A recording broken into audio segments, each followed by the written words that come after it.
Now, I believe in our life, we go through phases of challenging, difficult, happy, exciting, overwhelming, sad, angry phases.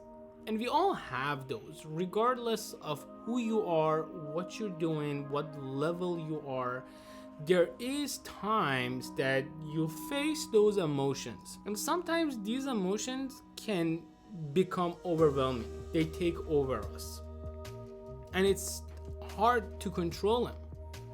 Personally, in the past 2-3 weeks, I could say that I had a lot of stress, a lot of overwhelming emotion just built up on me because of school, end of semester, because of work, because of finance, some family issues that I had to deal with, and it became kind of overwhelming.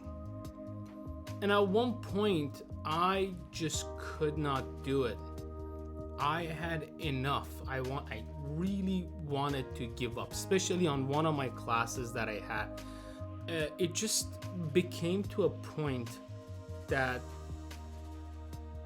I just could not take it. There was this class that I was taking, and I could not click with the professor. I had a lot of issues, but luckily everything worked out. But there is one thing that I learned during this past 2 weeks, and that's the power of our mind and the power of our will, and how we can control and get these emotions that we have and transform them to different emotions.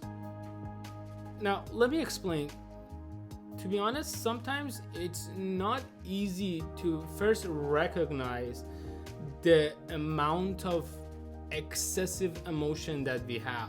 Our body just gets acclimated to it over time, that at one point it's hard to distinguish between feeling just sad because you missed the bus, or feeling super sad because something has happened over and over and over again.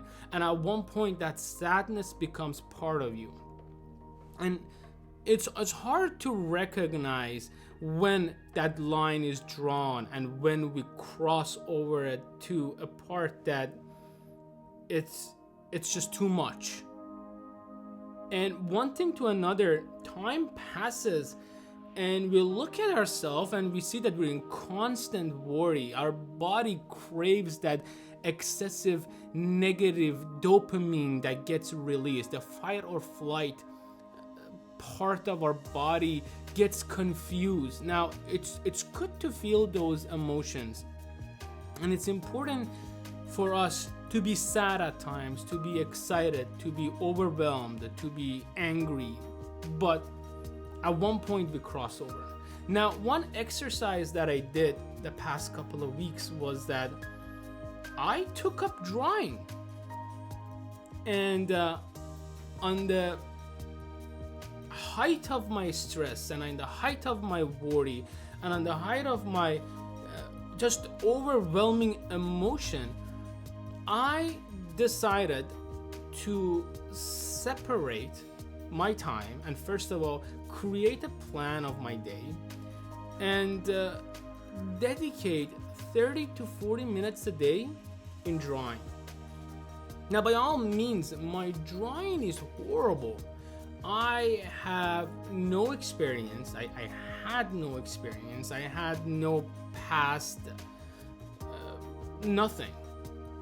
And I had no idea how to draw. All I know is that I had a tablet, I had the Apple Pen, and I had the app.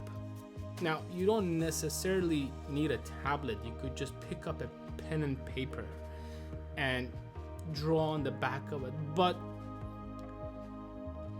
whenever our emotion gets overwhelmed, whenever we feel sad, whenever we feel angry, whenever we feel these negative emotions, we need to find something that balances us.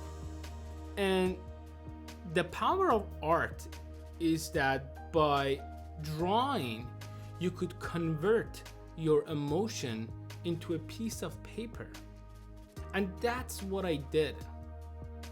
What I did was that I sat down and first I looked at a couple of YouTube videos to learn how to create depth, what is just basic drawing technique. It took me maybe 10 to 15 minutes.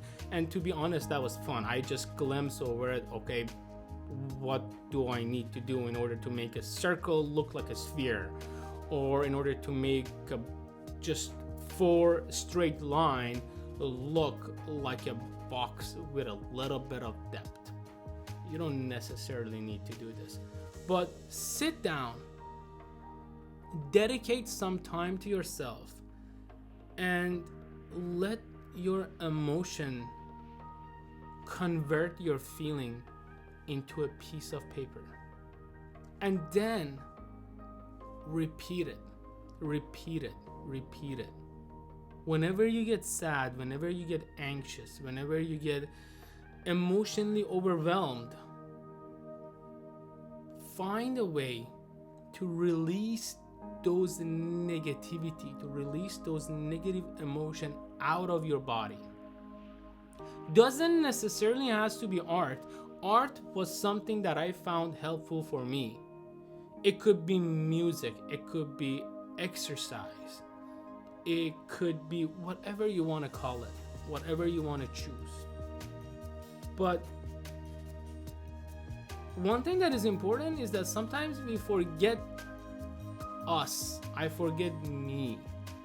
And it's important that in our life we recognize the place we are, we recognize who we are, what we want to do, and then work from there. I know it sounds trivial, but small things, small changes in life can have life-lasting impact, not only in our day-to-day work, but in the result of the things that we do.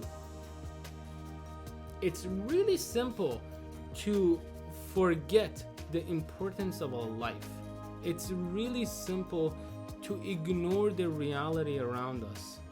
And with a little bit of adjustment, I'll bet you can take charge over your life and you can take control of the problems that you're facing, and you can recreate the person that you are meant to be. And guess what? You are meant to be the best out of the best.